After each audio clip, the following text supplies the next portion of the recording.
2월 28일 월요일 알기 쉬운 기독교 교리의 37번째 시간입니다. 오늘은 구원론의 9번째 시간으로 예수 그리스도의 제자됨에 대해서 말씀을 나누고자 합니다. 우리는 이전 시간에 예수를 믿는다는 것, 그 믿음의 실제에 대해서 말씀을 나눴습니다. 곧 구원받은 자의 삶을 말하는 거죠. 구원받은 자의 삶은 어떤 삶이 되어지는가? 그냥 예수 믿는다 이렇게 고백하고 옛날에 살던 모습 그대로, 그런 방식대로 그렇게 따라 사는 것이 과연 구원받은 사람의 삶의 모습인가 하는 것에 대해서 살펴봤어요. 너희는 이 세대를 본받지 말고 오직 마음을 새롭게 함으로 변화를 받아 하나님의 선하시고 기뻐하시고 온전하신 뜻이 무엇인지 분별하도록 하라. 여기서 변화라는 말이 나오죠. 변화를 받아야 됩니다. 이 세대를 본받지 않는 것이 변화입니다. 이것은 우리의 마음을 새롭게 해 주셨기 까닭에 그렇게 변화된 삶을 살아야 된다는 뜻이 되겠습니다. 우리는 돈이 우리 주인이 아니고 세상의 가치가 우리의 주인이 아니고 쾌락이 우리의 주인이 아닙니다. 우리의 주인은 우리를 살려주신, 영원한 죽음으로부터 살려주신, 죄와 사망으로부터 우리를 건져주시고 구원해 주신 예수 그리스도, 그분을 주님으로, 주인님으로 모시고 사는 사람들이니까 이제는 예수 그리스도의 삶의 방식으로 살아야 되고, 예수 그리스도를 통하여 우리를 하나님의 자녀로 삼아주신 하나님의 뜻대로 살아야 하는 것이 구원받은 자의 삶이 모습이 되는 것이지요. 그래서 빌립보 1장 27절에서 오직 너희는 그리스도의 복음에 합당하게 생활하라 그랬습니다. 그리스도의 복음에 합당하게 생활하라. 그것이 곧 믿음의 실제입니다. 믿음이라고 하는 말은 그냥 명사형으로 딱 정해져 있는 어떤 정의가 아니에요. 믿음이라고 하는 말은 사실은 활동력이 있는 겁니다. 움직이는 겁니다. 살아 꿈틀거리는 것이지요. 의롭다 하고 우리가 인정받았다, 우리가 하나님을 믿는다, 이 생각, 관념, 이것으로 하나님과의 바른 관계에 들어가는 것이 아니고 우리의 생각대로 살고 이전에 세상에서 배웠던 모든 그런 세상의 방식을 그대로 고스란히 물려받아서 사는 것이 결코 아니라는 거죠. 이제 우리는 믿음의 사람으로서 믿음으로 살아야 된다라고 하는 것은 우리에게 믿음을 주신 그분의 뜻을 따라서 사는 것이고, 우리에게 믿음을 주신 그분을 의존하고 우리에게 믿음을 주신 그분의 뜻에 순종하여 사는 것을 말하는 것이지요. 이제 우리는 땅의 자원만을 가지고 산 게 아닙니다. 아담이 범죄하여서 에덴 동산에서 쫓겨나고 이제는 땀을 흘리고 땅을 기경하여서 거기에서 난 것으로 살아야 했어요. 땅의 자원으로만 살아야 했습니다. 에덴에서 쫓겨나는 순간에 진종 죽으리라 하신 하나님의 그 약속의 말씀이 아담에게 적용이 되어져서 이제 하늘에 신령한 것을 기대할 수가 없는 이런 상태에 빠지게 되어졌지요. 그러니 이제 땅의 자원으로 사는 사람이 되어지고 만 거지요. 그런데 이제 우리는 제2의 아담으로 오신 예수 그리스도를 통하여서 하나님과의 관계가 회복이 되어졌습니다. 왜냐하면 하나님과 우리 사이를 가로막고 있던 죄의 문제가 근본적으로 해결되어졌기 때문에 그렇죠.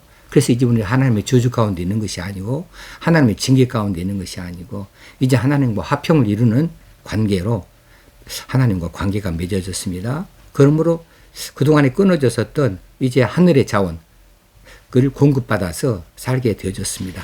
이것이 믿음으로 사는 사람의 실제 모습이지요. 삶의 현장에서 하나님을 의존한다. 이거 하늘의 자원을 우리가 구하는 것이죠. 순종한다. 하늘의 자원을 받는 방식이죠. 그런 방식으로 우리가 믿음 생활, 믿음의 삶을 사는 것이죠. 그러니까 말로만 믿는다가 아니라 믿는 대로 사는 것, 이것이 복음에 합당하게 생활하는 것이라 말할 수 있겠습니다. 자, 그런데 이렇게 사는 데는 고난이 따를 수밖에 없어요. 믿음을 우리 삶의 현장에서 그대로 적용을 시키고자 할 때에 고난이 있을 수밖에 없다. 왜 그러냐 하면 이 세상의 가치관, 이 세상의 어떤 습관, 이 세상의 어떤 방식들, 이런 것들은 죄의 방식들이에요. 이 땅의 것만 찾기 때문에 그렇지요. 그래서 우리는 하늘의 자원을 공급받는 하늘 백성으로서의, 하늘 시민으로서의 살아가야 되는데 세상은 전혀 바뀌지 않았거든요. 그런데 우리는 이 세상에 살아야 돼요. 이 죄 많은 세상 가운데서 살아야 되는데 세상의 방법을 따르지 않는다. 세상의 가치관을 우리가 바라보지 않는다. 이제 세상에서의 우리의 어떤 꿈을 실현시키는 것이 아니고 이제는 하나님을 높여드리고 하나님의 뜻을 쫓아서 우리를 향하신 하나님 뜻을 이루어드리는 삶을 살고자, 이렇게 새로운 삶을 살아가고자 할 때에 세상이 거부해요. 그래서 우리가 고난을 받을 수밖에 없습니다. 우리가 희생이 뒤따르는 삶을 살 수밖에 없는 것이지요. 자, 그래서 이 고난은 어떤 무엇일까?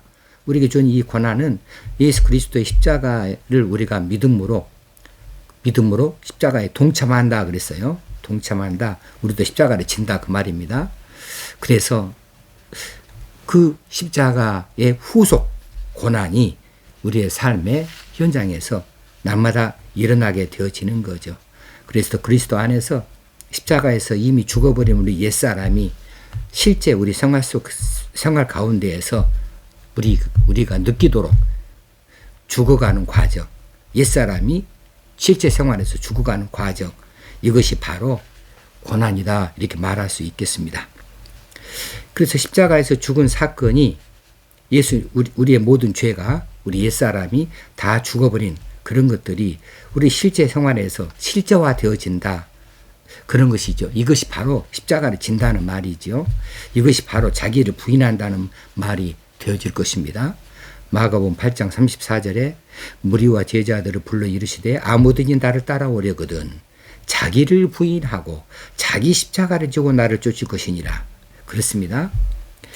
예수님을 따르려 하거든 자기를 부인해야 돼요. 이제 우리 자기 자신은 이미 십자가에서 죽은 존재예요. 자기 십자가를 지고 나를 쫓을 것이니라. 우리가 이제 새로운 사람으로, 하늘의 사람으로 바뀌게 되어졌으니 이제 하늘의 백성으로서의 삶을 살아가고 또 우리에게 주어진 과업들, 사명들을 그것을 이루고 나아가고자 할 때에 어려움이 있고 고난이 있고 눈물도 있고 한숨도 있다는 거죠. 그 자기 십자가를 지고 나를 쫓을 것이니라. 자기의 옛사람이 십자가에서 이미 죽었다 하는데 그것은 예수님이 대신해 주신 일이고 우리는 우리 실제 생활 속에서 옛사람이 죽어가는 모든 과정을 십자가를 지고 우리가 그것을 감당하는 것이지요. 이거 십자가를 지고 나를 쫓을 것이니라 하시는 말씀이죠. 자기를 주장하던 옛사람은 십자가에서 못 박혀버렸습니다. 이제는 새 사람이 되었습니다. 그래서 예수님이 걸어가신 자기 부인의 길을 따라가는 것입니다. 이 세상에 살고는 있지만은 이 세상의 가치관, 이 세상의 방법을 따르지 아니하고 오는 세상, 곧 하나님 나라의 시민으로 살아가는 모든 과정을, 그런 삶을 우리는 제자도라 이렇게 말합니다. 그래서 이 제자도 없이 믿음이라 말할 수가 없지요. 많은 사람들이 예수 믿는다 하면서도 복만 바라봅니다. 예수님 팔아서 복만을 찾아요. 이것은 미신이라 말할 수 있어요. 미신은 종교하고 완전히 다른 거죠. 종교는 그분의 뜻에 나를 맞춰가는 것이고 그분의 나를 맞춰가는 거예요. 그래서 미신은 그분을 이용해 먹는 겁니다. 그 힘을, 그 초월적인 힘을 나를 위하여서 갖다 사용하려고 하는 것이죠. 내가 중심이에요. 그러나 참된 종교는 내가 중심이 아니고 그분이 중심이죠. 내가 그분에게 맞춰가는 거죠. 그래서 제자도 없는, 자기 십자가 없는 이런 그 믿음은 믿음이라 할 수 없고 미신이라 이렇게 말할 수밖에 없습니다. 이미 구원을 받은 자로서 우리가 세상을 살아가려고 할 때에 이미 나는 옛사람은 죽었다. 그리고 이 실제 생활 속에서 이제는 새로운 삶의 새로운 사람으로 우리가 재확인 되어줄 수 있어야 되는 것이지요.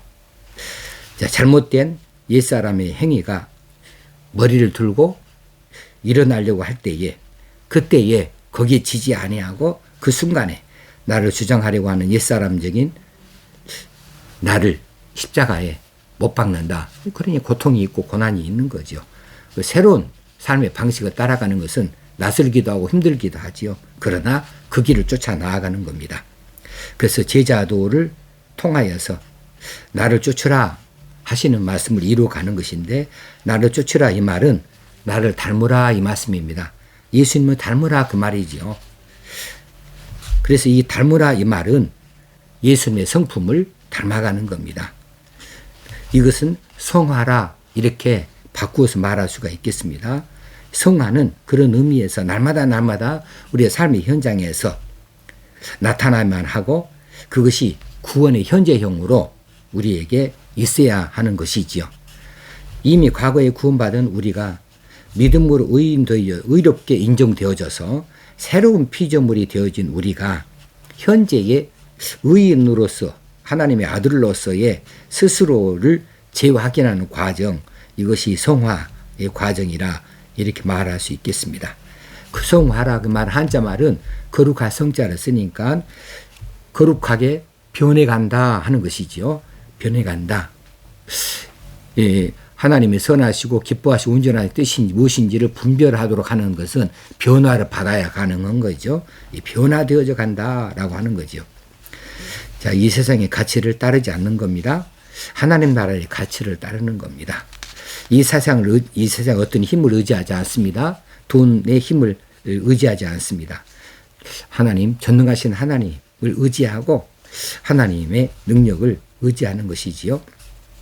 그래서 고난을 받아도 나는 십자가에서 나의 옛사람을 날마다 죽어가는 과정을 기꺼이 겪으리라. 이렇게 하는 것이 바로 성화이지요.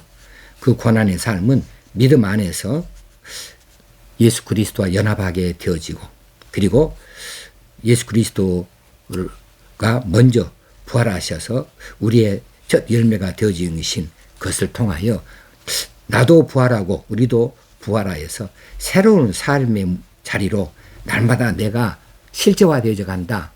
그렇게 현실화되어져 간다라고 하는 과정입니다. 그러므로 이 사람은 죽어야 됩니다. 그러나 새 사람은 살아나야 되는 겁니다. 부활해야 되는 겁니다.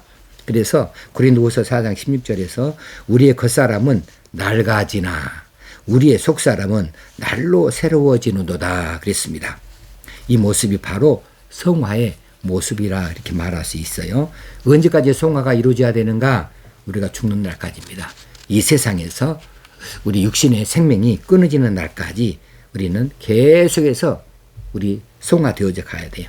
우리의 거룩함을 입어가야 되고 옛사람은 점점 지워져 가야 되는 것이지요.